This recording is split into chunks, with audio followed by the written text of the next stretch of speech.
all you, bro. Ladies and gentlemen, welcome, and thank you for being here for episode number 2 of Voices of Agora, the premier Paragon podcast. We like our alliterations here. Today we have a very, very special guest, Tobi. For those of you who don't know him, he probably doesn't need an introduction, but we're going to give him one anyways. He's most notably known for his commenting with Dota 2. He's casted international, I believe every single international at some capacity, one way or the other. Yeah, that's a nod, that's a yes from there. So obviously one of the biggest esports events of all times, and now he's here with us. We are honored to have his presence with us, and we're going to talk Paragon with him, man. How you doing, Tobi? I'm doing pretty well. I got to cast a couple of games tonight, and then come home, enjoy a nice little doner kebab, and ready to go tonight. It's like midnight your time, is it not? It is exactly midnight, yep. So is it bedtime? Nailed it. No. No. That's another 6 hours away, right? That makes sense. It is the weekend. Thank you so much, Tobi, for being on the show. We truly appreciate it, man. I had the pleasure of meeting Tobi at the first Paragon community event in North Carolina. No, you did. And it was a good time. We had a lot of fun. We got to play some games. I got to play with Tobi. And Not just one of the very few people that actually was like talking to me at that event. I think people were afraid of you. Oh, man. What? No one knew who the fuck was. Oh, there's a couple people. Are we having swearing on this thing? You can swear it up. Okay. I will. No one knew who the fuck I was. Very, very simply. Yeah, and I clung to you and I clung to Jamie. Yeah. Because like you guys seemed to be really cool kids, and then we played, and then we were winning. We were annihilating. We were annihilating. That's when we realized that Jamie was a completely OP Paragon player. Yes, he was. And I should stick with him. And that's when Jamie realized he needs to sit 2 seats away from me because I get too loud when I play, and I burned his eardrums out. So before we get into the thick of the show, the substance of the show, Tobi, just real quick, kind of give the audience, why are you here right now with us doing the Paragon thing, man? What interests you? What is? That's what I was thinking, man. I'm like, wow, is it okay? What about this title, Paragon, and its very early on in its development, has attracted your attention, if you will? Well, first of all, they gave me an invite. That'll do it, man. That'll do it. That was actually it. Yeah, I actually had one of the guys from the Epic Games staff come up to me when I was at ESL 1 New York. And gave me this card, and they said Epic Games and 1 of 30. And I'm like, oh, what the hell is this thing? And I'm like, okay. And it's like, yeah, we'll let you know when the time comes. And I saw some of this stuff coming out, and then they sent me an invite and said, hey, we want you to come and see Paragon. I'm like, oh, okay, better take a look at this game and see what it's like. And then I actually got really interested in the game because it kind of like flagged a lot of, it gave a lot of cool elements, and I kind of like the idea of actually being a shooter, because I actually started as a shooter gamer. I was a Call of Duty and Battlefield 1942 boy, original Call of Duty, not new stuff. Man. Always establish that. Mm-hmm. And I thought, hey, maybe this will actually combine the best of both of my worlds. And it came pretty damn close. I found out when I came in and got to play in a little bit of the early alpha stuff. Yeah. And then came for the event, and at that point I realized just how good the guys at Epic Games are. Which gave me even more hope that a competitive scene could be born from the game. So because of that, I keep a very close eye on Paragon. Yeah, that event, I'm sure you've gone to events like that before. That was the first event for me. But the one thing I noticed was how amazing Epic treated everybody. I mean, they wanted our input. Yeah, minus the it's incredible, man. Stupid surrender button that they put in game. Tobi and I, who else was with Tobi? It was you, me. There was like 3 other people that were against this button. There was a couple of other guys that were against it as well. Was it like a 35-minute rage? I think we went back and forth with this stupid button. It wasn't 30. It probably was 35 minutes in total.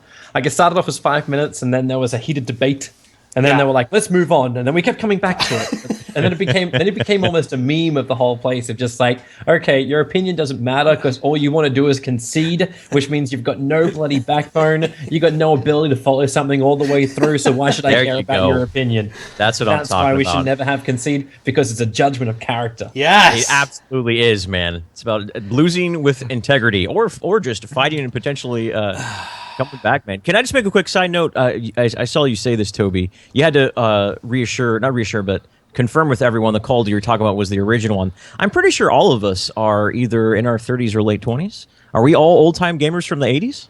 Born in the 80s? I am. I know Notch is. I'm an 85 boy. I'm an Okay. 85 boy as well. I like that, man. So we actually will get each other's references if we start talking, going back old school here. That makes me pretty happy.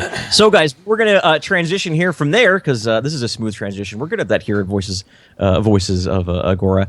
Is just talking about some recent news developments, things like that's been going on in the community. And the big thing, Notch, was the custom lobbies have been added, which we'll talk about that in depth a little bit more here. But the big one was the blog post talking about the quote-unquote death ball strategy and how it relates to card experience sharing. Run down that real quick. So, for the longest time, the community has been saying that either the death ball, the 1-3-1, there's multiple strategies, which we've seen these happen in MOBAs. Dota had this happen. League of Legends has it. Heroes of the Storm has had it, where everybody just picks a lane, they roam from lane to lane, they destroy you, they clear waves, and that's the best way to play the game. Eventually that goes away. The community is set. The Paragon community is set that this is the best way to play Paragon, is just roam from lane to lane to lane, kill you, and try and get your towers down. Well, Colin Fogel, the lead for the competitive QA team at Epic, came out and said, hey, we're going to talk to you about what we think of this strategy, how the card experience works, and what are the benefits of card power sharing, and how to counter the death ball. They even gave us math. We got numbers. Dude, they did the numbers for us, man. I was so happy. Tons of numbers. They talked to us about how much card experience you get from each camp. They talked about how much you can get from waves. They talked if you last hit waves, you basically get the you can get 700 card experience every 30 seconds if you can last hit every minion, and which is a lot of damn card experience. That's a ton of card experience. Now, the nice thing I liked is that they came out and said, hey, community, we see what you're doing, but we think this is better, and we can counter that. And they're actually now playing with the community. Once every week they're going to be doing this. The comp QA team will be logging on and scrimming with people because competitive lobbies are added. Now, Tobi, when Dota 2 came out, what was everybody's like? Did everybody want to stick with one meta? This is the thing, and it'll never go away. Well, no one's ever going to beat it. What happened there, Tobi? Dota 2 is pretty unique when you think about it that way, because we were pretty established with everything that happened in Dota 1. Right. Exactly. So everyone kind of knew how all the heroes that were in Dota 2 would work. The only issue is you just had a lot more of a limited pool to use. Yeah. So it was just kind of chopping and changing the history. That's always been Dota's strength, because we've got a history to build from. Paragon obviously doesn't have this, so you're literally going through from infancy into adolescence. Right. In this stage of your custom games and even just your normal pub games development. Yeah, and coming from our background, Notch, coming from Heroes, when we were involved in Heroes very, very early on, all the way dating back to Alpha, which is a much different game than Dota. I've always said that Heroes is like Dota as how CS:GO is to COD. Yeah, they're technically the same generation, but they're two completely different games, different play styles, things like that. But in Heroes early on, the same thing kind of happened, where it was just one strategy would be played by everyone, and people would go to Reddit and go to the forums and say this is insane, it needs to be nerfed, so on and so forth. And I think it just comes down to a matter of people getting better at the game. That's obviously the biggest one. Understanding, maybe getting a little bit more dynamic strategies down, understanding how to deal with the death ball, and more importantly, just more heroes being introduced as well, I think will change the dynamic a little bit as well. So me personally, I'm not too worried about the death ball. I think it's just going to be a phase that will just kind of go away once people start playing more competitively. And with custom games being in there, man, I'm so happy they implemented custom games. I was so frustrated with other titles that wouldn't implement custom games early on. So that's another thing I want to talk about, man. The implementation of custom games this early on, I feel like is going to enable people to, of course, the competitive aspect of it, but as well as the, hey, we can get in and test these things on a testing standard. I think it's a good implementation as well. Yeah. Tobi, do you guys have any plans? I know you're a busy man, so you probably don't have much game time. But do you know any of the Dota teams, or have you yourself had a chance to jump in and look at any of the custom lobbies or things that have been added recently since your last time playing? Not at all. Not a single iota. You're a busy man, Tobi. I don't blame you. Well, I'm really not that busy. I could actually easily go and have a look at it. But with most things, it's always nice to wait until it develops up a little bit more and actually works properly. Yes. Yeah, but the only thing I was waiting for was custom lobbies to actually be created. From that point, you're going to find out, when tournaments start running, all the things which don't exist in the game. And that's something which I should actually probably have a look at and give feedback to Epic, because that's exactly what they're looking for. Yeah. So they can, exactly. Because we had a lot of issues with, like, if you actually look back at the way we broadcast Warcraft 3 Dota, like in that game there was only 2 observer slots. Only 2 other people could be in the game apart from players. We can relate. Heroes had that same problem. Yeah. The issue when you build a game on an old engine which doesn't really work. Right. Somebody should have told Blizzard that. I feel like that's something they should have known. Going into this, right? Yeah, so it's one of those things where because we had to use one of the slots for an admin and one of the slots for an observer, even a co-caster couldn't be inside the game. It was really, really problematic, and that's the kind of things too which like Valve also struggled with early on. They only had a set number of people that could be inside the server. So we only had like 4 observer slots or something like that. Yeah. Everyone else had to cast off then was like Dota TV. But the fact that Paragon has got so much developed already and it's still in alpha, like that for me, like when we got to play around with it and we couldn't talk about it, which even frustrated me even more. The fact that when we went to the event and they had all of these features for spectator mode, like people started playing and I could click one button and instantly go in and spectate them. Yeah. Not only live, I could backtrack. Yeah. I could go back in time and look at things. I could click on heroes while the game was still going and see every time they got a kill. Yeah. And then click on that bar, which would load me to that point, the exact location they are on the map, and look at this stuff.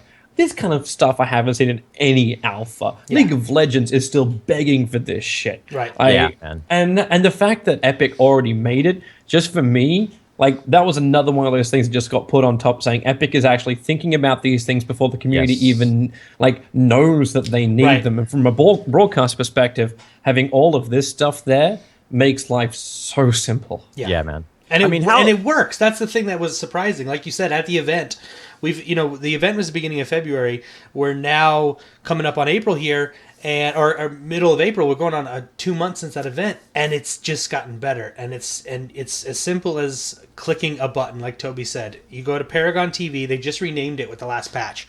So on Wednesday we got custom lobbies, and they also renamed the replay system to Paragon TV. So you can go click Paragon TV, and you can watch any live game being played. You can rewind. You can spectate kills. It's absolutely fantastic, and it works. And I think it works well. It works really well. I know one of the questions that was brought up a lot when Toby and I were at this event was esports. What do you guys think of esports? And we got the same answer. We don't know about esports yet. We're not even considering it. But Toby, which is a total cop out. And that's what I was going to say, Toby. Do you feel like with everything they've added, esports is definitely something they've considered because they already have all of these things? Like they know, they have a very good idea with where they want to go. But what makes it good is that they're still reviewing. They're not just locking in and saying, "Oh, I've got this idea. I know exactly how esports should be done." They still want to listen to the people who, like, they know have experience in the industry.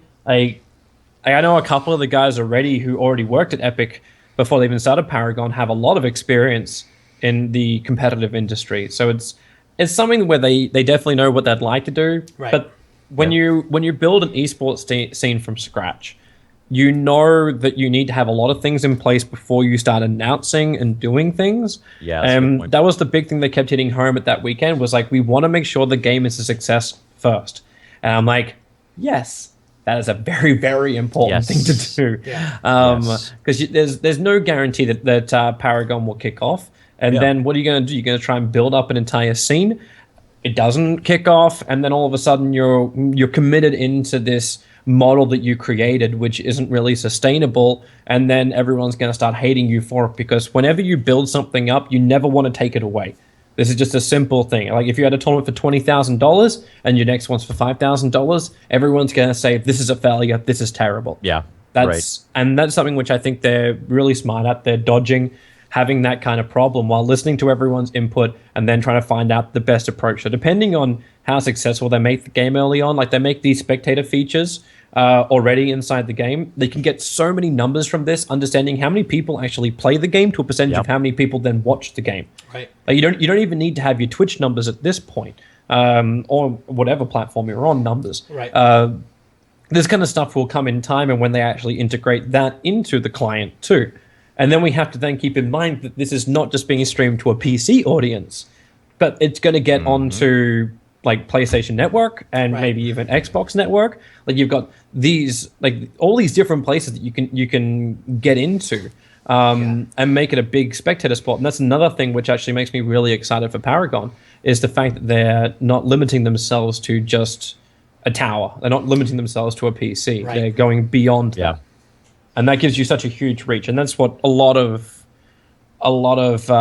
tournaments and basically just scenes out there really struggle to do is reach a casual viewer, reach a new viewer. You can never be happy with just like hardcore competitive gamers. You got to find a way where you can expand beyond the realms of just basic esport players. You want to be able to approach everyone and have anyone understand it. That's what makes CS such a great game right now. Yeah, absolutely. Going back to talking about how almost kind of forcing the esports, not allowing it to like kind of a hands-off approach, which a lot of we've seen titles recently, several titles just almost be very forceful with the esports part of their game, and either the results have been lackluster, underwhelming, or you've seen some games just outright flop. I know Infinite Crisis, I think, is a good example, where they just forced esports down people's throat, and that game just crashed. That's the one thing that got me so excited about Paragon. That's the number one thing, is that Epic's approach to the infrastructure they already have in place. Maybe not their approach, but you can tell what they're wanting to do with the way that they're talking to the community, the way that they're putting out content, the way that they're flying people out like Notch and you, Tobi, and whatnot for these events and things like that. They are already showing an involvement with the community that I have not seen in some more popular games since they've been released. And that's what makes me so excited, is that Epic clearly wants the community to be a big part of it, whether it's esports or not. And I think that's where a scene is going to thrive and grow, is organically grassroots from the community early on, and then kind of see where it goes from there. So that's the biggest thing I'm excited about. How long in Dota 2? How long was Dota 2 not out but playable before Dota 2 TV was implemented? Do you know? Dota TV was actually implemented in the very first event. It was. Okay. The issue is not everyone could use it, and I think it got massively buggy, and they had to shut it down. Right. Because I don't know if everyone knows this, but for the first international, it was not done well when it came to spectating. The way they actually did it was they would have they had like high-end audio gear at the venue. We would then transmit into Dota TV, and then the people in Seattle were watching the game in full HD on their machines, watching the game. And taking the audio, which we were then transmitting through Dota TV. And then they would capture this and then stream it out. Oh. That seems very convoluted. Yeah. It seemed really weird. What made it even more hilarious was there was a 1 second delay on Dota TV compared to in-game sounds. So the casters always sound like we're always a little bit slow in the head. Oh, dude, that phenomenon, yeah. And the audio quality was really, really bad because, one, we had like a Razer booth that was pumping out so much audio on the side that we actually couldn't even hear the co-casters. It was that bad. We didn't have proper noise-canceling headsets. It was quite challenging. Sounds like a fun time. And the audio quality inside the game was like the audio quality we're talking on right now, drop it by like 10 times. And that's the audio quality you had inside the game. Even when we re-recorded Free to Play, which was the Dota 2 documentary, I had to re-record all my commentary from TI1 that they used in the footage, because the quality was just so terrible that they couldn't do it. It was actually one of the most challenging things ever, because like at that event I wasn't sleeping, I got sick. We did like 5 days in a row, and I was the only play-by-play caster. So my voice was just like shredded. So I was actually there for almost a week in Seattle. And we amped it up every day to a point where my voice was actually crackling.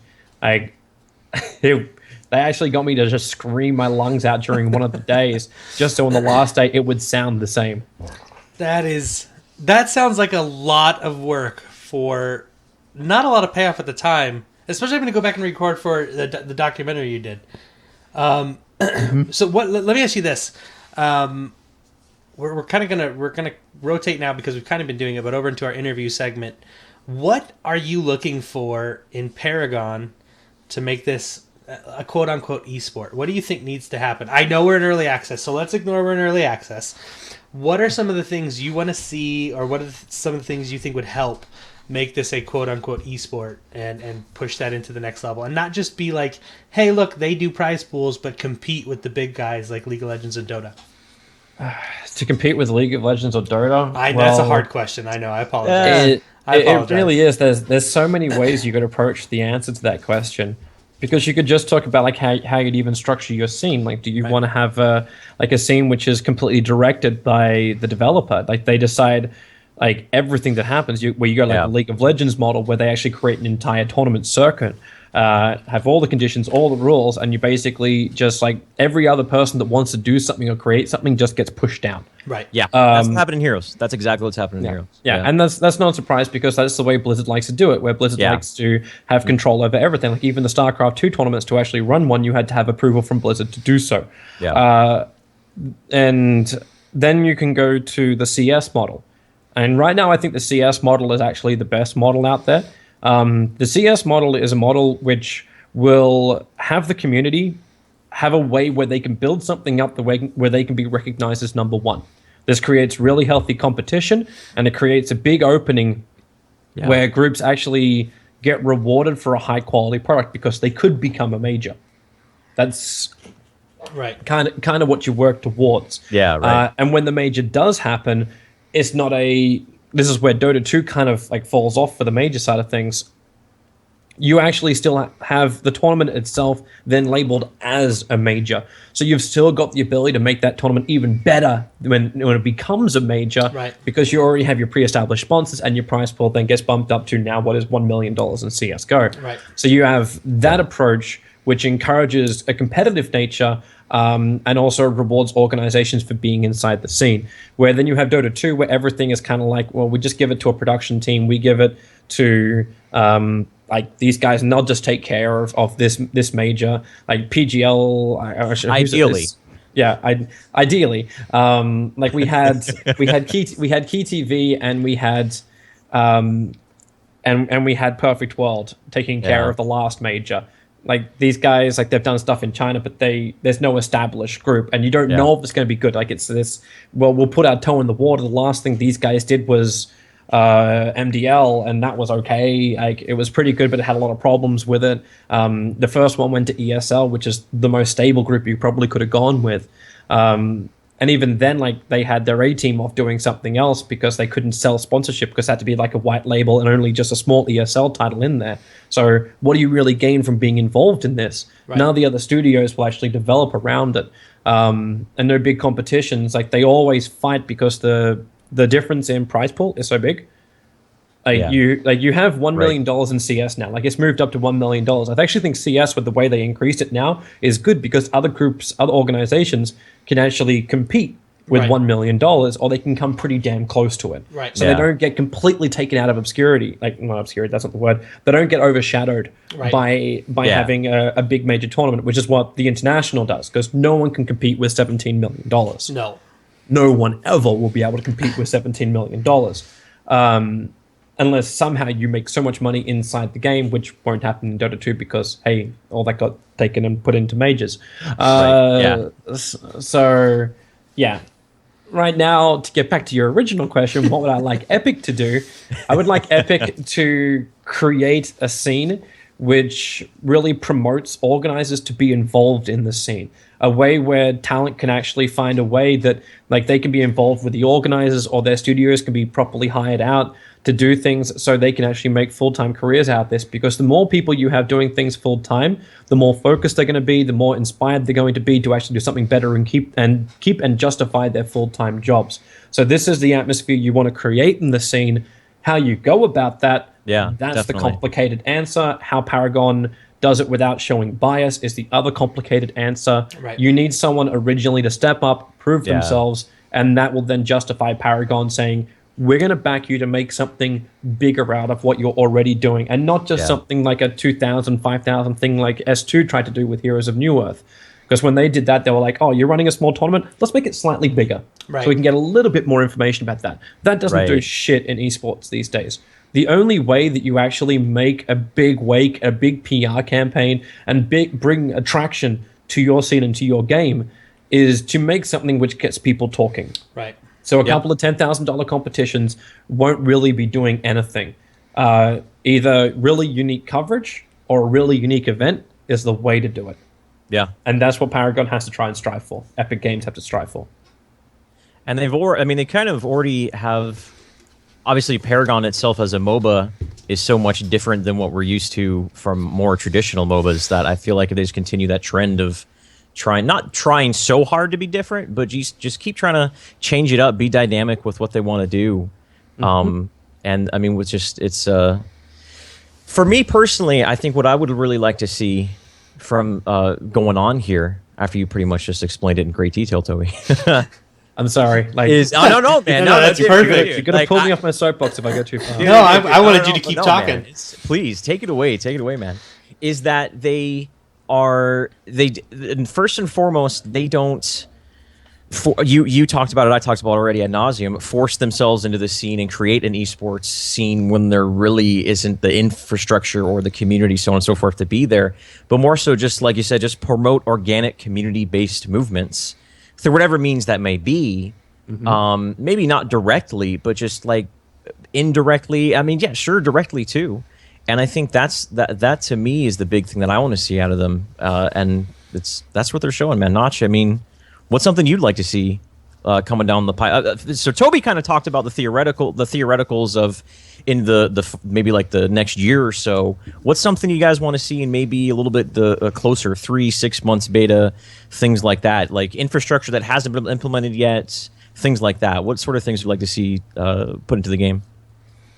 I just want to see the community, what we're doing, stuff like what we're doing with our tournament. I want to see the community take this over and just start doing it. The game's in its infancy, and I talked to Toby a little bit about it, but this game is early access, and what we get right now are pub stomps where we get games you can watch, people streaming it, but we don't have a true sense of how this competitive scene is going to unfold, and we won't for a while.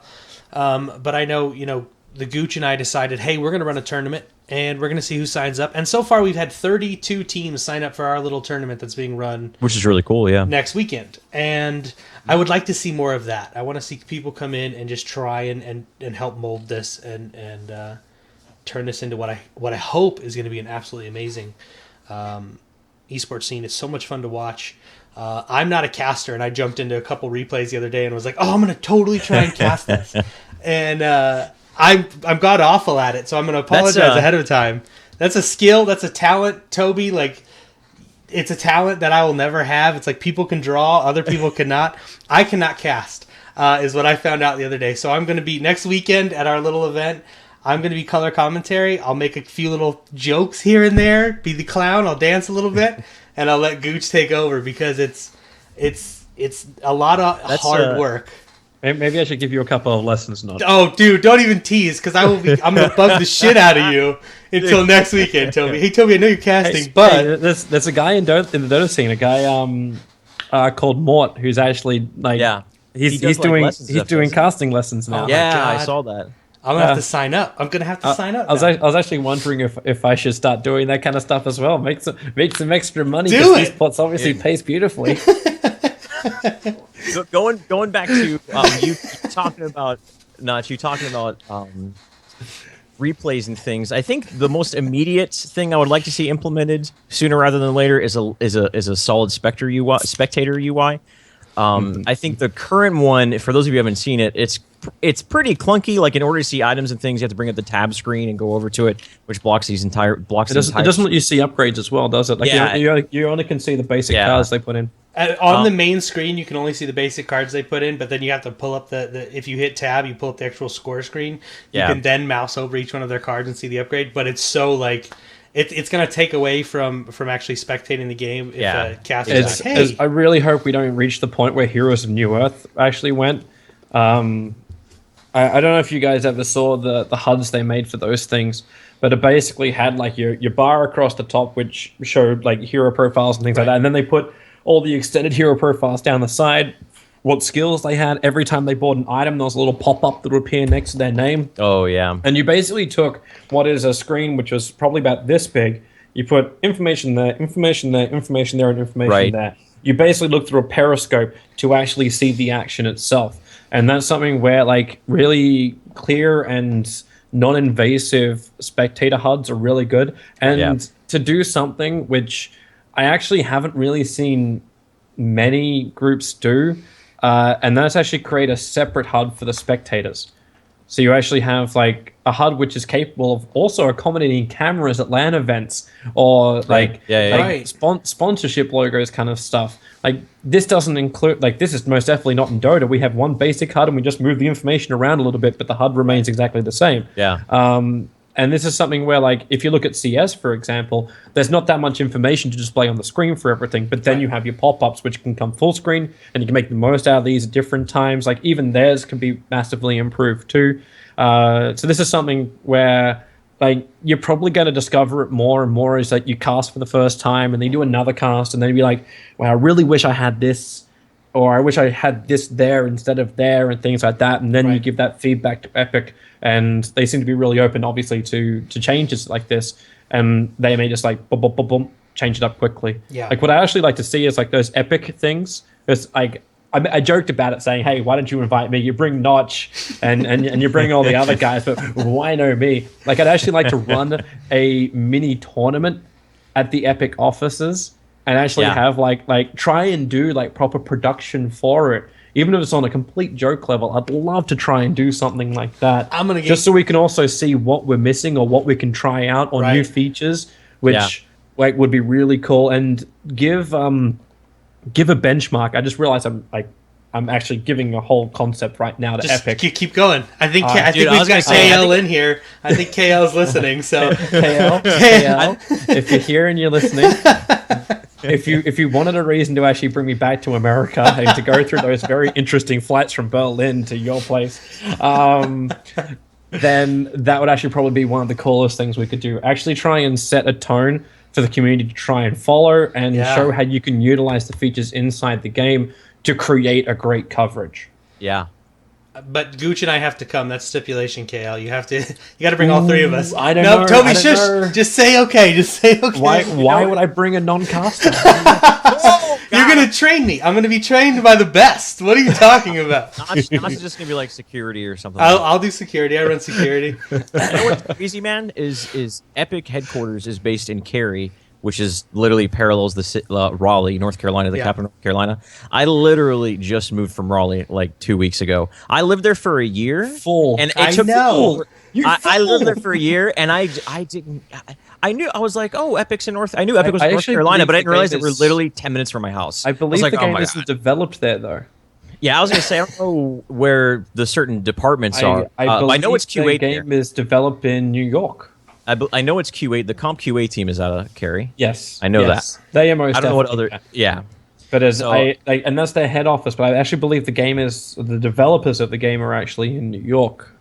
I believe. I heard this somewhere. I can't remember where. Well, I just want them to invite us back out. I don't care where they do it.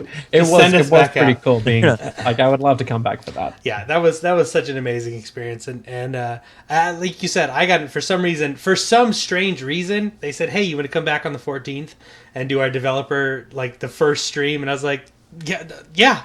I don't know why, but yeah, I'll absolutely be there. What are you thinking? So we talked a little about esports. Let's talk more about Paragon and Tobi. Again, being a busy guy. When you have the chance to play, which character do you find yourself playing? Do you have a favorite yet? Well, I was actually playing around with a couple. I got really frustrated playing Sparrow. Me because, too. Because there's always some douchebag that plays the only hero that Notch knows how to fucking play. That is not true. I can play 3 other heroes very well. Thank you very much. That's hurtful, Tobi. This concludes our interview with Tobi. We're going to move on to the next subject. I actually enjoy playing Howlitzer. I actually kind of like his lane presence. Yeah. I kind of like also the maneuverability you can do once you jump up into his ultimate and just let fucking hell go loose. Yeah. Yeah, man. Love that shit. I actually find him one of the nicest heroes to play. I feel really underpowered though when I play with like all the other fucking melee cores or the rampages that is like destroying my game because they're just able to charge me down. I'm like, I don't understand why I'm not as powerful as these guys. So balance, please. Balance, please. I will agree. A balance, please. There are some heroes that could be Rampage. As much as I don't want to say it, Rampage is definitely one of those heroes that has a presence and will eat you alive. Yeah, the thing about Rampage, man, is that he is the best hero in the game. He's definitely one of the best. I feel like there's several best heroes in the game, but there's only Rampage. He does just everything really, really well. He can jungle, he can roam, he can push lanes decently. Obviously, he's not like a Gideon or anything like that. The moment you think you're about to kill him, he just pops his ultimate, and you're like, oh, we're about to kill him again, and then he just jumps away. Yeah, him and Muriel are exceptionally frustrating to play against. This is when you have to look, and I come from a very Dota perspective for this kind of stuff, and whenever you have like a hero who you think is OP, the first thing you do is you work out how to counter said hero. Right. And this will come through specific items or your supports normally. And it comes from what we call utility abilities. So, for example, like if Rampage is going to jump away, should there not be an ensnare ability that will hold him in position? And then it's up to the player who's got that ensnare ability to get the right timing to lock him down just as he's about to jump away. Like we have a hero like a Disruptor, like you pounce yourself away and you run away, and Disruptor will glimpse you back into the fight.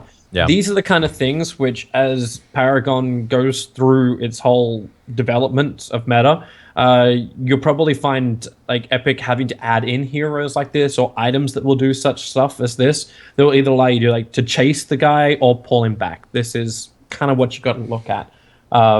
It doesn't have to be too complex, but that's the whole problem of balance, and it's always the same for any MOBA you go into. You always struggle to get a perfect balance, a perfect counterplay, and to not have one hero that can't be countered. Right. You talked about just throwing out some theoreticals here. You talked about someone who has a snare and maybe can deal with it. Sevarog comes to mind. He has obviously his roots, his ensnare, and he also, one thing to deal with his jump away as well. You knock him back before he's able to jump away. That way his jump is pretty ineffective. That's something to think about there. But Sevarog, though, he has more problems just than that. But yeah, that's exactly kind of what in the early part of the show I was talking about how the game changes. I'm sure that can he interrupt him, because this is like I'm interested in this kind of stuff now. I actually got to look a lot closer at the game. Go ahead, man. When the jump starts, can you interrupt him? I have been in the middle of a jump and either been stunned out of it or pulled back down to the ground if it lands right as my jump animation goes off. It has to be such like only a couple of frames. It is a couple of frames. Something like that. It's not. It's if for it to happen. I've had a few where they've just started to jump away, and I've been lucky and just casually thrown a rock into the air and hit a Rampage flying through the air. Because you know what I like to do is I'd almost take like oh god, what's the guy's name who's got the teleport? Muriel. Or Gideon, the mage. Gideon, where I'd actually be able to, like, you could put a teleport on the position where Rampage would fall. Yeah. And that would pull him back. I don't know if that's actually possible inside the game. Enemies can't use the opposing Gideon's teleport, but that would be absolutely amazing. I don't know how many times I've done that. That's one of the ways where, like, if you add small little mechanics like this, where you can have like outplays. Like that's the cool thing, and that's what's actually going to like also make it so when professional players come over, they can outclass their opponent by doing things like this. And exactly. Yeah. So balance can be found, and like a lot of balance isn't really found by nerfing one ability. It's by buffing another ability or adding in an item which will counter another ability. Right. So yeah, this is something which will come with time. Yeah, another thing to take into consideration real quick while we're talking about Rampage is you can interrupt his ult as well. There's a cast time to it there. So that's another thing. Like, you got to be, again, that's all luck. That's all luck because... I don't know, man. You can't anticipate when he's about to use it. Obviously, when he's going to hit... If he's getting low HP, you know he's about to use it. So you have your Rampage... There's an animation, right? If there's actually a physical movement by Rampage, then that's all you need. Yeah, it's his... He roars. You don't need to have like a big indicator coming up saying, I'm about to cast my ultimate. If they did, though, if they did it just like that with that voice, I would be super excited about it. I'm about to cast. And the wiggle, I would be so excited about that.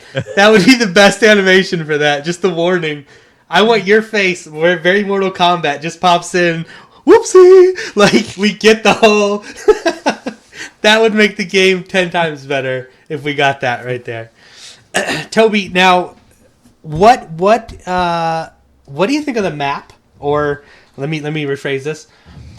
Yeah. I've seen a lot of people complain about travel, the travel speed or the in-game speed. Do you feel the game's a little bit too slow? Do you think they need to speed that up? What do you want to see there, if anything? You almost know what my answer is to this one. I do. Because this was obviously one of the biggest things that was discussed when you came to an event. Yep. I was actually talking to a guy I work with, a guy called Gareth, on my way home the other night, and we were talking about movement speed. Actually, no, it wasn't Gareth. Sorry, it was Dabu. I was talking to one of the CS casters, and we talked about the movement speed difference. And you look at the difference between games like LoL, Dota, and Hon. And each game has its own movement speed. And that was one of the biggest things for like Hon players, where Hon, you could move a lot faster. And people were like, man, it makes the game so much more action-packed because you're moving so much faster. But at the same time, because you're moving faster, you don't get punished as much for bad positioning. Right. You can escape from a lot of situations. So if you slow things down, you get punished a lot more. And that's normally where frustration kicks in for most players. Because they're just like, oh my god, I keep getting caught and I got nowhere to get back out. I felt it when I played fucking Sparrow, and I'm just like, why don't I actually have an ability that lets me move faster? And it's one of these things which you'll get more and more used to it as time goes on, and you'll probably be like, I don't want to change it again. Because you realize that it gives the game its own feel. You also want to have it in a place where both console gamers and PC gamers can play at a very similar level. And with slower movement speed, you're capable of doing such a thing. And I really want to promote the fact that you actually have PC versus console gamers in the same game. That would be, like, for me, a big win just for the game itself. So I'm actually all for slower movement speed. Yeah. And I like the way they actually implement it with travel. Like, the travel movement speed, I'd almost actually buff up a little bit. Oh, no! And the only reason I say that is because how many fucking times do you get lost in the jungle with so many different turns and shit? I know you're against it because it at the moment it works with the 5-ball or the 3-ball fucking gank meta. Yeah. And that will be why you instantly have a knee-jerk reaction against it. Right. But think about it from another perspective. Like, if you make it so there's less time to actually get into speed, you'll see who's coming at you, and then you run away. I think or something like that. Like you can tweak, you can tweak and you can change a lot here and there. So it's not something you have to be locked to. Right. Epic Games won't be locked to it. Right. But there's also another factor is sorry. No, keep going. Dude, this is Voices of Tobi, one man. Take it away, seriously. Brilliant, I've taken over. But a lot of people are currently playing without vision. Or they don't why would I use a slot for war? Oh my god. Tell me about it. And you're basically playing inside a fog of war. Yeah. And you think about it for any other game you've played before. Imagine you can't see shit apart from what's directly in front of you, directly on your lane. And then someone runs into your lane and you're like, well, I could never see him coming. I could never deal with this. And the simple answer is, no, you actually had things inside the game that allow you to deal with this, but you didn't utilize them. And because of that, the enemy is now capitalizing on your mistake. It's a very, very simple thing. You've got to use the mechanics in the game to win the game. Yeah. And it gets hurt even more because of the slow movement speed. You get punished even harder. Right. There's and we'll talk about that here in the next segment. We're going to do a beginner's guide, but there is a very bad issue or big issue right now where people are not using wards properly because they feel like they're sacrificing another stat. And with the current meta, and I'm using the word meta, which I hate the word for this game because it's so early, but a lot of people are doing this death ball thing. You have to see where you're going. You think about it from another perspective. Like in Dota, you will start with obs, sentries. You'll actually start with like health consumables, mana consumables, and a couple of extra stat items. Right. You can get all of this into 6 slots. The way Paragon begins is you've got 3? You've got your 6. But you have 3. You only have 3 points. Yeah, you've only got 3 points. So you start with 3. That's the way you start. Yeah. So you can have health, mana, harvester key, or you have wards. Right. So this is currently what you've got. Right. So why would you give up a point like that unless the wards came with some kind of stat bonus? Right. Like that would work. So then supports can actually develop themselves. Because right now I kind of feel like the card system is pretty centric around making sure the cores have a very happy day. But there's no way that you can build in a support, and there's not a lot of heroes in the game where I'd say this hero is a lot more of a support than I would actually say a core. Like everything seems to push towards the cores, and I think that's something which Epic has to look into. And I'm sure their development team and their professional team are probably thinking about the same kind of thing of like, how can we actually have multiple roles inside the game beyond nuker, tank, like crit damage dealer, like these kind of things are already existing. How do we actually add utility and more depth to the game? Because that's when the meta becomes really interesting and you'll satisfy the hardcore gamers even more. And you'll also find yourself with even better plays coming out because the support players can do more with less. Right. Yeah. And another thing, kind of going back to something that's attributed to the Death Ball as well as empowers people who supports basically, because there's always like, oh, I don't want to play support, is the fact that experience is shared, or not experience, I'm sorry, card experience rather is shared. Yep.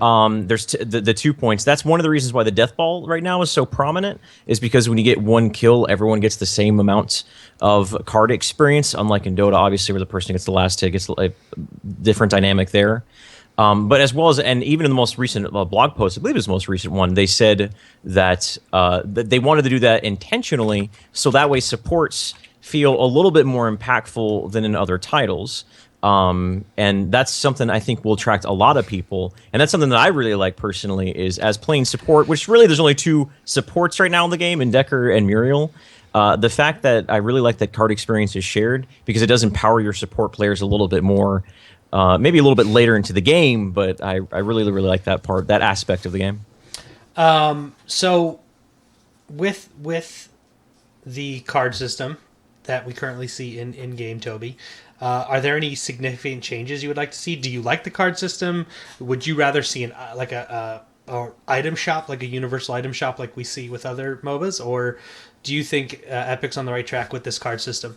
I think Epic's on the right track. I think Epic also need the card system. Like, if they ever want to make the game free to play, then they're going to need to find a way to make money. And this is something we also have to understand, that Epic Games is still running a business. They need to make money off this game. And if we ever actually want to have funding for wonderful tournaments, Epic needs to be making money somehow. so the card system, it makes a lot of sense. I think it's a good way for them to have a free-to-play model while still selling stuff inside the game. Right.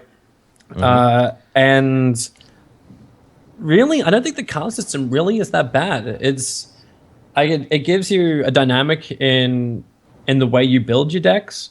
I would like to see a little bit more like chopping and changing of the decks, so you're not just locked to one thing. Because one of the big things with like having universal items is halfway through a game you'll understand, oh, I don't need to have this item, I need to have something else to actually fill it up. And you've got enough card slots right now where you can actually have like 1 or 2 fully maxed out card replacements, right, I believe.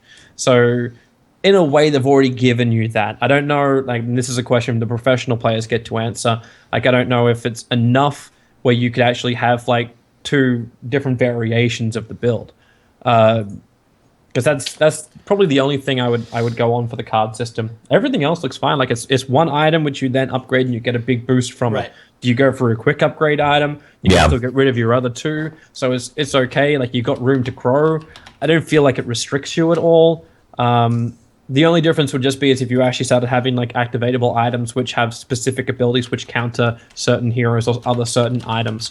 Like, if you summoned like 2 mega creeps, like Necrobook style, which would push down a tower, and this was a surprise item build that you would actually have on these heroes, which would give you a win condition. Like, these kind of things, like, you'd want to counter to these things, and you want to be able to build something like that. Yeah. So that's the only thing. Like, it would actually be nice to actually have a card system and a universal item system inside the same game. So you have like utility items, and you have like stat boost increase items, which can be cards. Right. Okay. Let's see here. Gooch, I know you got some questions from Reddit. Your microphone's trying to blow everybody's eardrums. Yeah, what's happening with that, guys? I apologize. It sounds like you're eating your microphone. So I'm going to need you to take it out of your mouth. It's just because I think you're exhaling into your microphone. That's the only thing. Can you stop breathing? Is what Tobi just asked you to do? I'm capable of that. This happens every now and then. So we got some questions from Reddit. If you could shoot those towards the Mr. Dawson here. Absolutely. The ones that got in before the post got removed. Jamie? We won't talk about that. Love you, Reddit. That's an after off the record sort of thing. So we'll go with the ones that we saw on Reddit first. Unfortunately, for those of you who try to get a question in, hopefully we'll have something worked out next week that's a little bit better. So going down straight to the red ones, and for those of you in Twitch chat, if you have questions, please ask away. We'll go sort through them as we're going through this and try to find solid ones out there. So do you think Paragon will be the next big MOBA? That's kind of a very broad question, but yes or no? Do you think Paragon will be the next big MOBA? Very uncertain. Very uncertain. I like it. If things go the way I think they could go, then yeah, I think Paragon could reach a very high level. In fact, it could actually. I don't want to say it's going to go better than Dota or League of Legends, but it can be a very unique thing that can stand next to them. That is an incredible answer to that question. I like that. What do you think, and this is from, who asked these? These are 3 questions from Pantakill from Reddit. What do you think, and again, this is you touched on this a lot a bit, but we'll kind of go back and also maybe you have some other things to say about that. What do you think the main difference between Dota and Paragon is? One is from an RTS version, and one is from a third-person shooter version. What's the main difference? We'll go plural. Differences. Differences. I want you to give me specifics. Why is this one different from the other one? And they have to be concise and detailed answers. It's a very different feel. Like, you can imagine playing Dota 2 in third person the entire time. No. It would feel so unnatural. It's a very different skill set that you have between the players. Like a top-down clicker as well as a third-person shooter. Like, it's very, very different. Yeah, I don't think you can't compare the two games. The fact that you label it as a MOBA, even the word MOBA, I just hate in general. I hate that word. I am right there with you.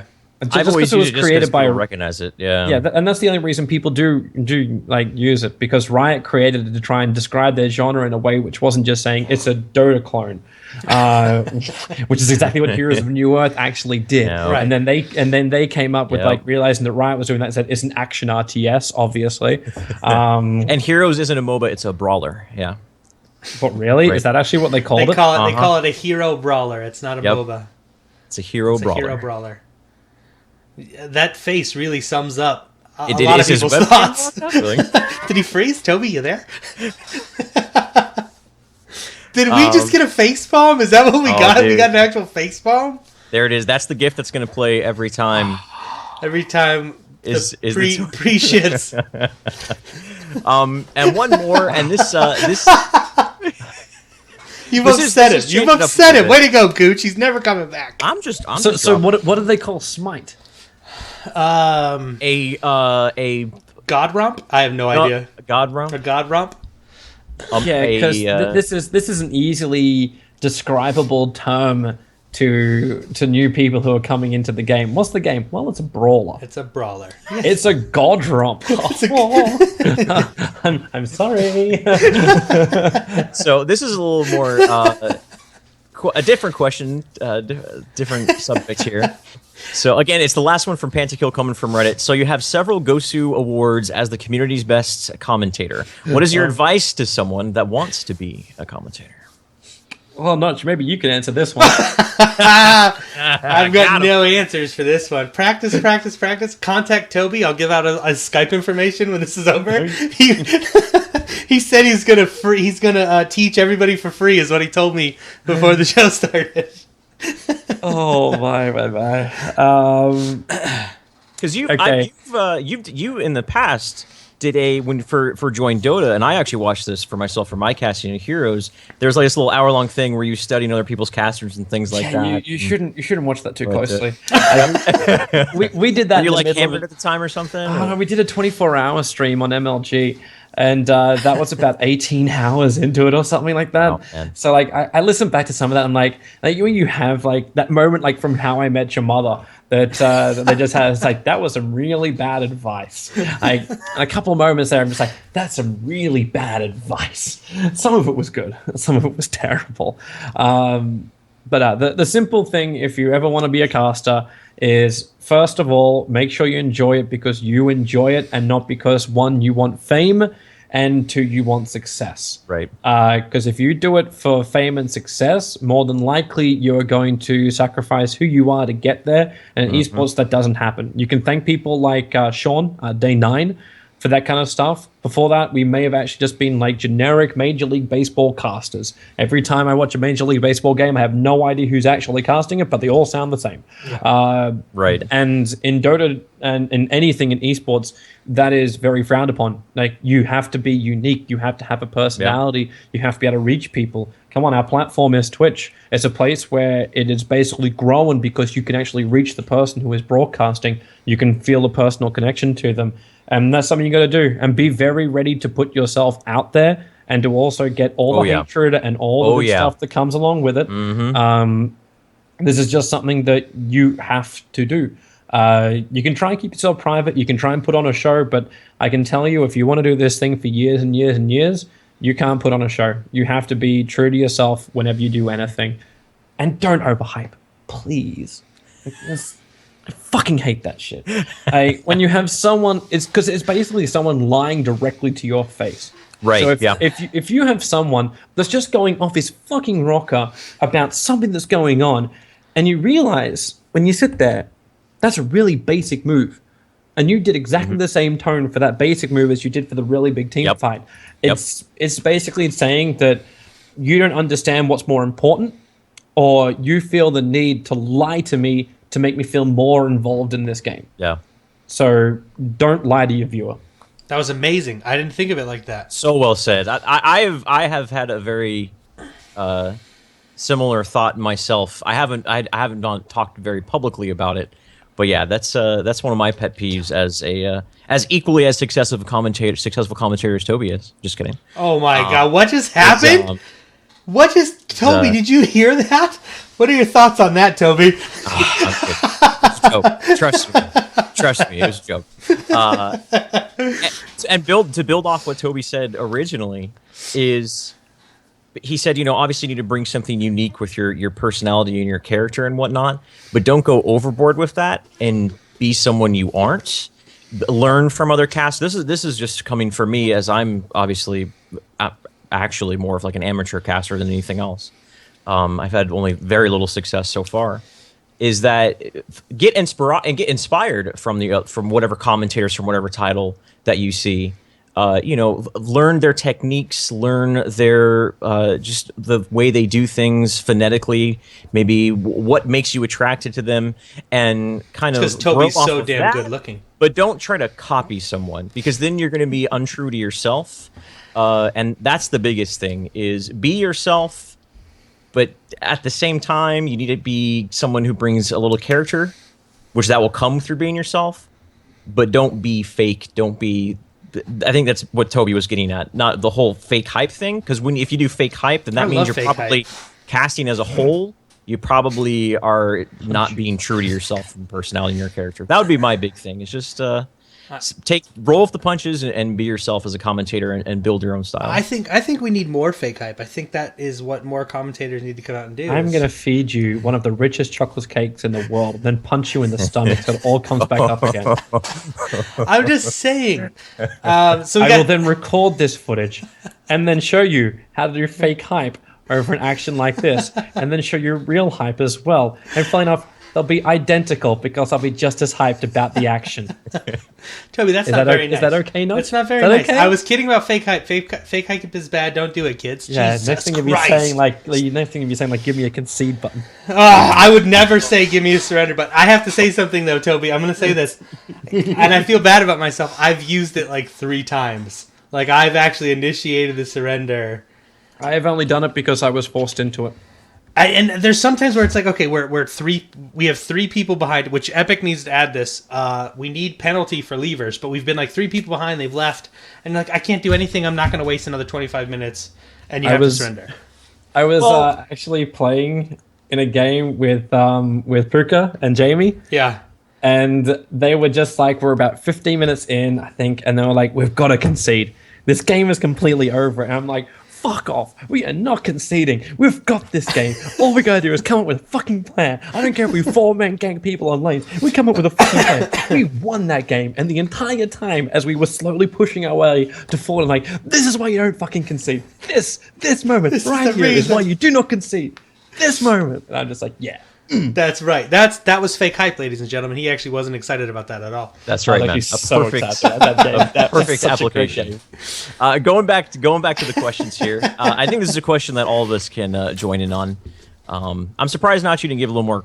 You didn't give your advice on how to be a great commentator, but we'll move on. Well, I feel like you guys haven't seen it. Wait till next weekend, and you guys are all going to be. Tobi is going to actually want to hire me for the next Dota event. He's going to be like, dude, I need this guy to cast, because what you guys are going to see. It's going to be fucking amazing. It's going to be amazing. Epic will offer me a job. It's going to be amazing. We'll see. We'll see about that. We'll see about that. I think we need to make a new drinking game, and that is the drinking game of every time we make our guest facepalm, you take a shot.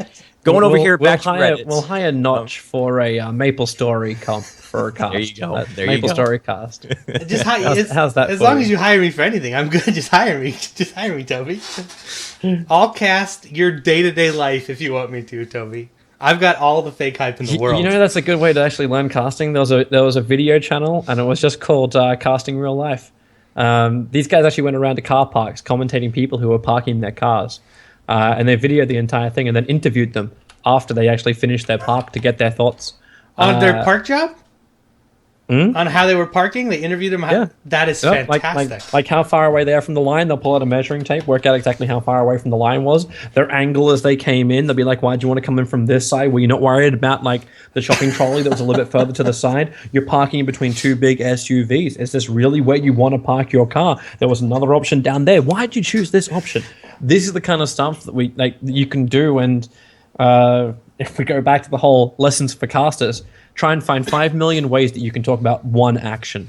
Yeah, that's my big weakness. I'll admit it as a caster, man. I use a lot of the same like catchphrases or metaphors or whatever it is. I find myself doing that all the time. Catchphrases are fine, but like one of the greatest catchphrases will come from the thing you say once. Like it's never happened in the history of Dota was something I said only once. It's a disaster. And I've never said ever since then. Actually, it's a disaster. Like the one at TI5, I actually planned to use that pitch, but I had no idea what words I would say when I did it. So it was kind of unique when it actually happened. But the words I said actually are more epic in previous clips because it's a disaster. There were 4 moments actually in my entire career where that phrase exactly like I emphasized more than just basic words in a cast. Right. Yeah. So like it's not even a catchphrase; it's a go-to line, but you can be really dynamic with what you use, and also know that you can like one phrase isn't limited to one way of saying it. You can do it in many different ways. You just want to try and make it memorable when it does happen because that's your job. Your job is to make the epic moments memorable. Oh, I'm going to be so good at this next weekend. We can talk about probably commentating for the next 2 hours. Going back to the question on Reddit here, it's the second one that got in there by Disc Felcor. As a PS, and this applies to all of us, as a PS4 player that solo queues a lot, how can I combat the death ball? I usually take a Harvester key because I don't have one and no one else does. I know it's smarter to take a ward, but I'm in a pickle. Thoughts on the issue with no great way of staying safe at the tower because I'm on a PS4. I usually play Howitzer, so starting knockback is safer. It's just my teammates not going to die is the problem. A lot of the things in that question we already touched on, Disc Felcor. When it comes to your teammates not playing as a team, there's really not much you can do about that. You can be as positive as you can. You can try to coach them in chat, so on and so forth. But when it comes to people just being stubborn or playing PvE or whatever it is that may be, there's not much you can do about it. You can just focus on your play. As far as the... he says there's the thing I saw in here that intrigued me. Thoughts on the issue with no great way of staying safe at a tower because I'm on a PS4. Does that statement have any validity? That statement has this much, 0. And I don't want to be rude about it, but there's no... You can stay at a tower on any... Just stay underneath the tower. There's this beautiful thing that shoots enemies when they attack you. If they're 5-man deathballing, try to stop them from getting those kills. And fighting under the tower is probably one of the safest ways to do it. If it's Rampage, you got no hope. If it's Rampage at 5, if it's Rampage with an ultimate, you're screwed. You're going to die. Speaking as someone who was standing underneath his tower as Howitzer, when a Rampage charged at me, there was no creep wave there. He fought me under the tower, tanking the entire tower and killed me underneath the tower. I used every ability I had. Yeah. And I was still dead. 1-on-1. Because I think you also have to understand what hero you're playing. You have to understand that you're basically playing a support nuker. Yeah. At that point, you understand that you do not have enough life to survive. And this is the kind of thing, like, diving under towers is not something which is foreign to any other game. Some heroes will be capable of doing it, some heroes will not. Some heroes will survive, some heroes will not. Howitzer is one of those heroes that will not survive. He is a small rat that can have his back broken very easily. I don't like your hate towards Rampage, first of all, Toby. My hatred is shared by the entire community apart from Rampage players who are the only ones immune to it. Well, I mean, they need to learn to play better characters, is all I'm saying. But you are correct. He's completely balanced, is what Toby was getting at. Is Rampage is perfectly balanced? No, all I'm saying is Rampage is very easy at actually preying on new players who don't fully understand the type of heroes they're playing. He is, and the hardest thing. And now we had it in chat here. Disc said it's because he can't type in game, and I guess that's true. I didn't take that into account. As a PlayStation 4 character, your lack of communication is... Do they not have like... You go quick exactly. Talk, right? Missing, retreat. But you cannot tell your team... Require assistance. But you can't tell your team to help to fight under a tower. There's no command that says, hey, fight under towers. They're deathballing. That's true. That command has been added. Okay, so maybe Epic could look into something more dynamic with that then, where you actually can select exactly what things you want to put into your chat wheel. Right. And you have multiple, and you could have multiple options. Then you have like extended options, so you don't actually have to use a Bluetooth keypad. Right. Yeah, maybe that's a better option. Well, with that being said, I won't be surprised. I don't know if any Epic has touched on this, but I won't be surprised if voice communication is implemented, at least for the PS4 players. Well, but yeah, the second you implement voice communication, I suggest a mute button comes along with it. Yes. Oh yes, yes. For individual players, a mute button must come along with it. Because some people are just toxic motherfuckers. They are. And they better myself. And they should be muted because it will start to destroy your experience. And that was something which Epic actually brought up at our weekend out at their offices. Was the fact they were worried that people would just abuse the fuck out of each other inside the game. And I'm like, I completely understand that. And the simple solution is you just have a way where someone decides if they wish to listen or not to a person. Right. I'm waiting for like Call of Duty lobbies where someone's just blaring rap music. We'll see that in Paragon. We've just got the random rap song as we play the entire game. I would imagine that they would implement a mute option prior to putting in voice communication. I certainly hope so. So guys, we're going to transition now into a little bit more, basically go over maybe like guides or tips and tricks, things like that, then the next and last part of the show, unfortunately. Don't worry, there'll be an after show. And that's basically it. We're going to be talking about harvesters. For those of you who are maybe relatively new or just dropping in because Toby's here and you're a Dota 2 person, one of the things that Paragon is doing, Epic is doing with Paragon rather, is these things on the map called harvesters. And what they are, there is 9 in total. Wait, 3, something like that. There's a number of them. There's a number of them. There's There's 4 in the jungle, 2 on the outside, and 1 in the middle. 7. One of the boss. 7.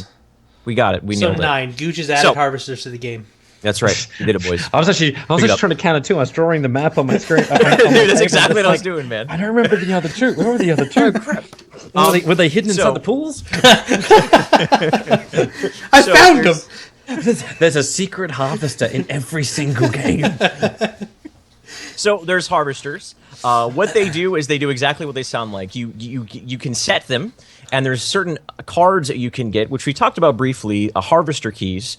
And if you don't have a harvester key, it takes you 30 seconds to plant one, which is a while to sit still and not do anything. You can spend 1 card point and get a harvester key, and that turns it into 6 seconds. And you can even go further and get another type of key, which makes it 3 seconds and has little stats on it. The big thing about harvesters, though, and the reason why I specifically want to talk about it today, is people underestimate their value.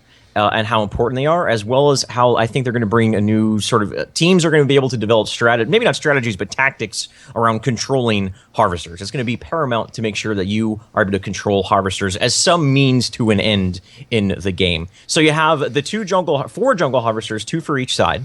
They spawn at 3 minutes. Lane harvesters, which are the ones on the polar side of the maps, those spawn at 6 minutes. Mid harvesters spawn at 9 minutes. And what they do is they slowly build up card experience, which is this game's version of gold.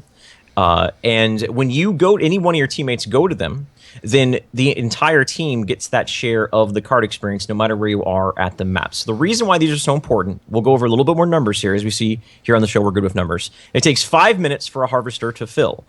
A full harvester is 330 card experience.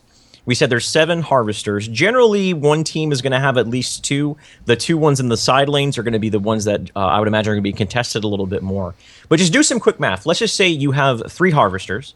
Average game length, we'll just throw it out there arbitrarily, is 30 minutes. That's 330 card experience for your entire team. Every times 3 every 5 minutes. For 1 card experience level is 2,400 card experience. So just doing some quick number crunching over the course of a 30-minute game, that's upwards of, I'm just guesstimating here, 2 to 3 levels, 2 to 3 card levels, 2 to 3 card levels, just from harvesters. So it's a means to maybe get back from a bad situation when you're down on card experience. It's a means to set up certain tactics around that, like, hey, wait for them to rotate there, and we'll counter gank on the harvester, so on and so forth. So that's why those harvesters are so important. Notch, I know you have been a big proponent of always telling people to get on those harvesters, get on the harvesters.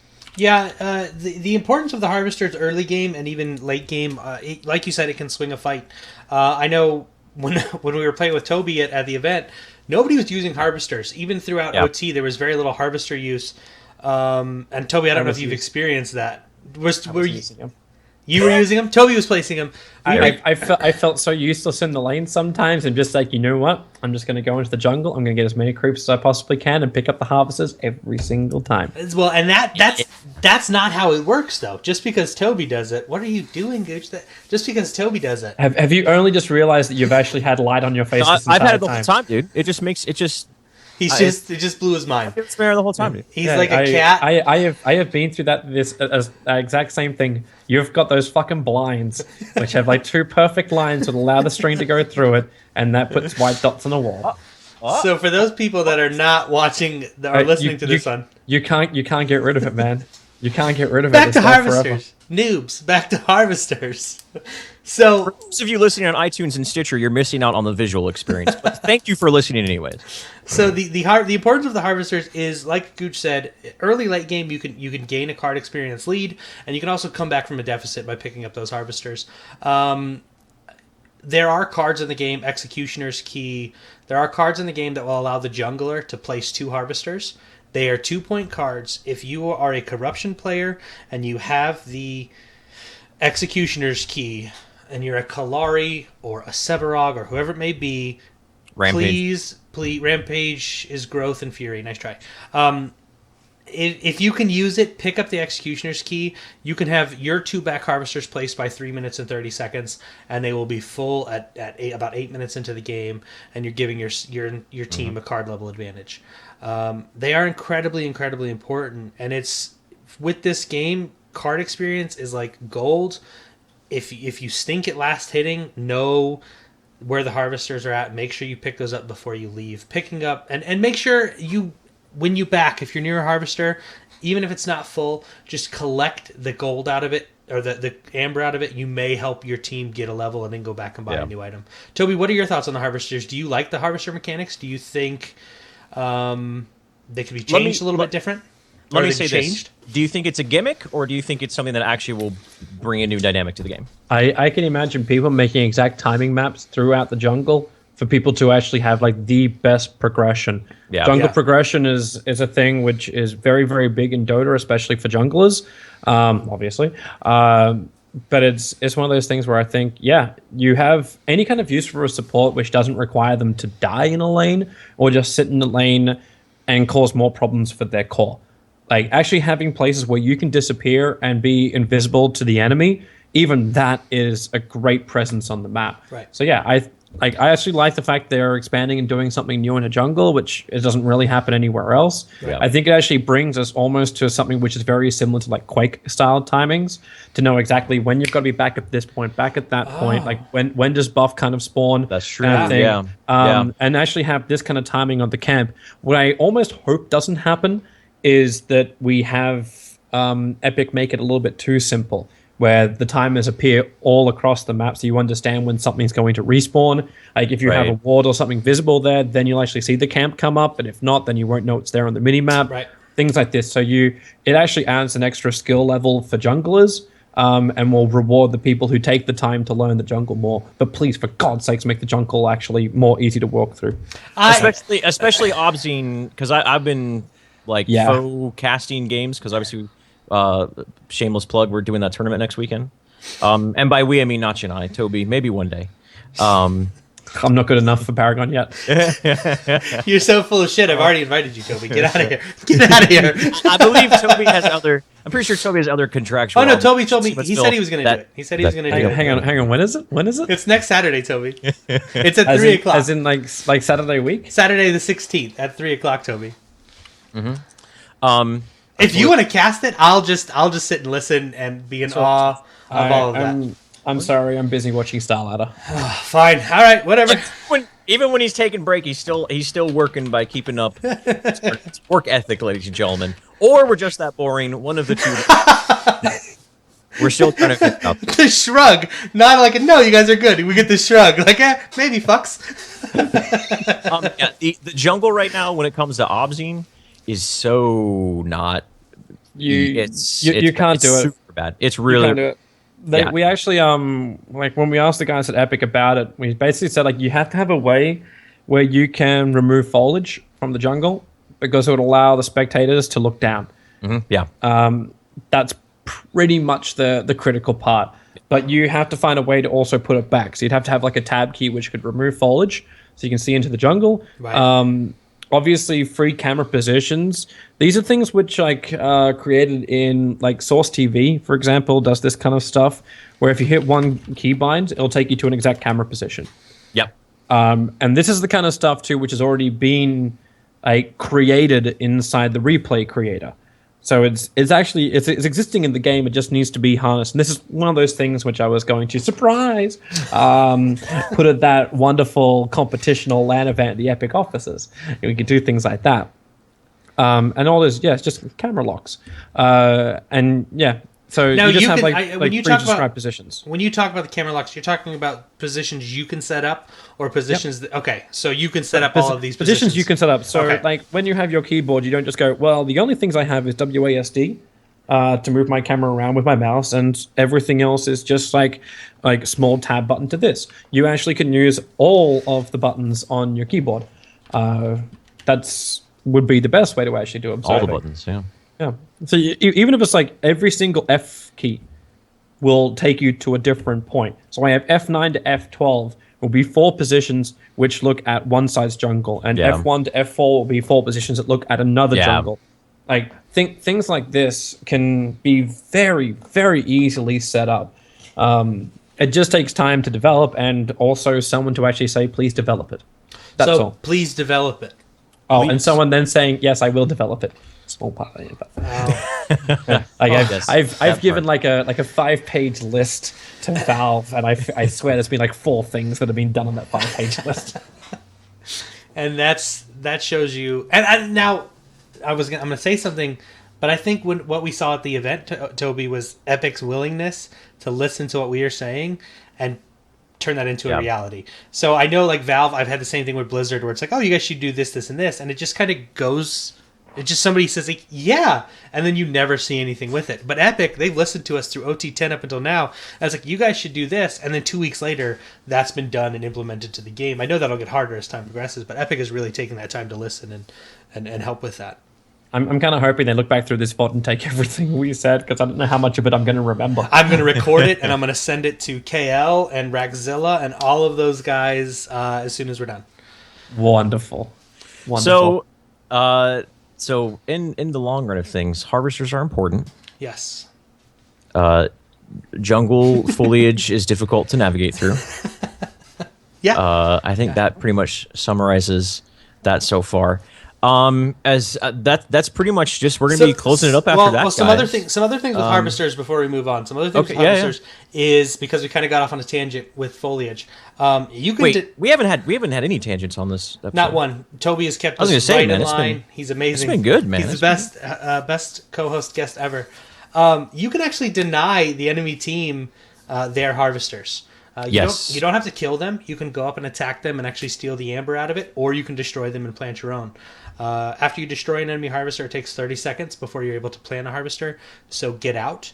But if you want to deny the enemy team from actually benefiting from harvesters, if you have a second and you know you're safe, if everybody's on the other side of the map, run up, smack it a few times, steal their amber, and then leave. And now they have to wait another 5 minutes before it's full. Which is just a little hashtag pro tip. Hashtag pro tip from the best. AKA be ninja douche. Ninja douche. Exactly, dude. Hashtag ninja douche. Hashtag ninja douche. Hashtag classic J. That's pretty much the closing of the show, guys. It's been an absolute pleasure so far. Before we start going down the whole shout outs and everything, Tobi, is there anything else you want to get off your chest, say about the game, anything like that before we end this out? I'm interested. Whatever it is, man. It can be something in your personal life. It can be this is like you remember Jerry Springer, right? I know you're old enough to watch Jerry Springer. Jerry's thought. Jerry's thought, dude. Exactly. We want Tobi's thought. This is Tobi's thought. My thought. My hope is that Paragon will actually be like bigger than any other esport out there.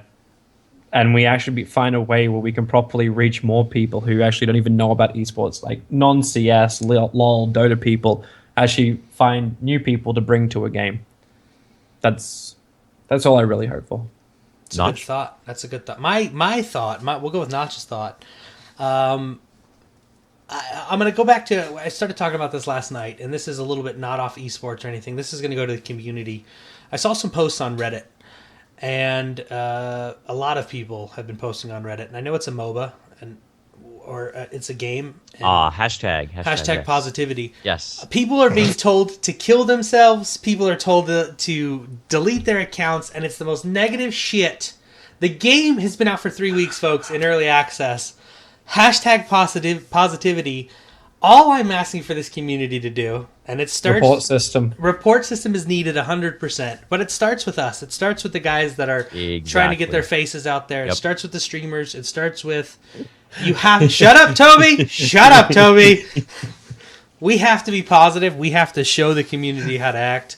If someone's being a complete and total fucktwat during a game, don't play along with it. Ignore them. Help the person they're being mean to. Give tips. Now it's up to everybody else to listen, but let's try and keep this community as positive as we can, and for as long as we can, until people decide to shit on all of my dreams and make me hate the community. Hashtag positivity. Since we're going around the table, I suppose I'll have a final thought. We talked about this at great length, but I want to talk about it even again just because it holds so much importance for me. I came from Here's a Storm. That was my. That's how I got my following and got my experience with commentating and got to learn people in the business, so on and so forth. And the thing that was so frustrating about that particular game, and Tobi, you said it best, is Blizzard just does their own thing. Community content doesn't have as much as a priority. And me saying this is 100% burning the bridge, but it's the truth. Blizzard is, from my perspective, this is of course all from my perspective, the community was not treated very well when it came to content creators and commentators from the title that I put 2 years of very, very hard work in. I worked nights. I would literally work all night, go home, cast a tournament all day, go back to work, right, so on and so forth. And it was a little difficult at times and demoralizing to see the Blizzard not really do, and not even myself, other community casters as well. And the thing that makes me so excited about this and that has got me back into it is it bears repeating, is Epic's, they clearly want to be part of the community. They clearly want the community to be community-driven content. And that to me is the biggest thing. And that was the biggest motivation for Notch and I to do this. So big shout out to all of you at community, at Epic rather, the community of Epic and Epic for having that mentality. And I think that's the best way of taking a game that otherwise would have been had a mediocre success. Empowering your community is such an important thing for the growth of an esport, for the growth of just the overall well-being of the game. So I'm so very excited to see more community content come out, and also, of course, as our content starts to grow as well. So thank you, Epic, and thank you to the small community that we have thus far for already being fucking awesome. Yes. Well, guys, that's going to wrap up this episode of Voices of Agora. We want to thank each and every one of you for tuning into this week's episode. If you guys want to leave us a comment on the show, please head over to our Facebook page, facebook.com/Voices of Agora. Follow us on Twitter @Voices of Agora, or you can email us at agorasvoice@gmail.com. And don't forget, guys, this is not only going to be uploaded to my YouTube channel, Another Notch Gaming. You can find this on iTunes, Stitcher, SoundCloud, and soon to be Google Play. One thing we would love to do is hear you guys' feedback. So please head over there, leave us a review. It doesn't have to be 5 stars, but if it is, that would make me smile, so we can read it out and we can help improve this show. Tobi, thank you so much for being on. I know a lot of these people know who you are, but if you could tell the wonderful people of Voice of Agora where to find you on the interwebs and what you're doing, that would be fantastic. Social networks are Tobi1Dota, and my Twitch is just basic Tobi1. That's the places where you can find me, and I let everyone know on those places what I'm up to. Gooch, what about you, my friend? Where can the people of the internet find you? Typical social media outlets: Twitter /Shane Goocher, Twitch Shane Goocher Gaming, because I just wanted to add a couple more syllables there, and of course the Facebook as well. Facebook seems to be Facebook is slowly becoming MySpace. I've noticed that. It's going down the road to MySpace. Anyways, yes, Twitter and Twitch are the 2 outlets where you guys can find me. And because your mother's on Facebook. Woo, got him. Actually, she is, and that's the proven reason why most people move away from Facebook. All the teens and other people move away from Facebook because their family is capable of tracking every single movement they make. It's because of Gooch's mom, is what Tobi just said. It's because of Gooch's mom. My mom. Shout out to Gooch's mom. Mom, you're amazing. Her Facebook could be followed at where? All of a sudden, influx Gooch's mom followers. What the hell? Oh, God. Oh, no. Who are all these guys, Gooch? Seth. My name is actually Seth, not Shane. It confuses people. Seth, how come so many of these strangers are inviting me on Facebook? I've all these invites for some reason now. Thanks, Tobi. Now I'm gonna. That's a conversation I'm about to have with my mom now. That's all right. Do you have to have a conversation where your mother has to talk to your stepdad or your father? I don't know what you have. It's just like, so why are all these young men adding you on Facebook? And of course, guys, for those of you who aren't already aware, Notch and I are putting on the Paragon tournaments. The Agora's Rising. We think that's a fitting name. And it's going to be really exciting. 32 teams have already signed up. We put a 32-team max on it. Originally was an open tournament, but we weren't expecting that sort of turnout. So we did have to put a cap on it just because we already had a schedule. But the purpose of this tournament is twofold. One is to bring exposure and put a light and get eyes from the community on what is now known as competitive Paragon. And secondary is to set the foundation for formats for tournaments from here on out. Community-based tournaments from here on out. We are actually already in contact with other tournament organizers. We're going to get together and try to build that up and get that going, guys. So make sure you support that as well. That's going to be here on this channel next weekend, next Saturday. And it's going to be it's going to be a really good time. Not just first time casting. I'm sure there's going to be many Tobi face palms will be made that day. It's going to be amazing. No, damn it! Make a highlight clip of all the great stuff you did. That's so hurtful. It's going to be amazing, guys. But again, thank you guys so much. If you guys want to find me on the social medias, you can find me on Twitter at Notch Plays Games. I do stream Paragon 6 nights a week, Monday through Saturday at twitch.tv/anothernotch. And thank you guys so much for being a part of the show. For those of you that just stopped in, we are going to have some bonus time. And we're giving away a $100 Founders Pack if you've tuned into the stream. And I will have details for the way our podcast listeners can win on our Voices of Agora Twitter. So stay tuned for this epic outro. Thank you guys for watching. And stay tuned for bonus time.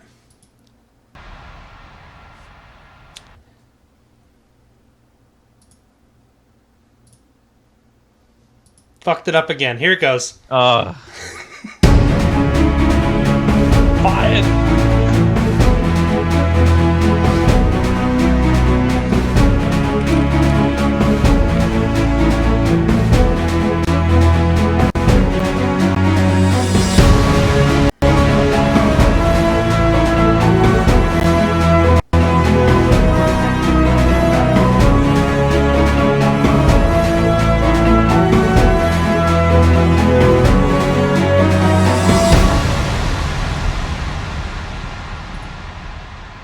Boom! There.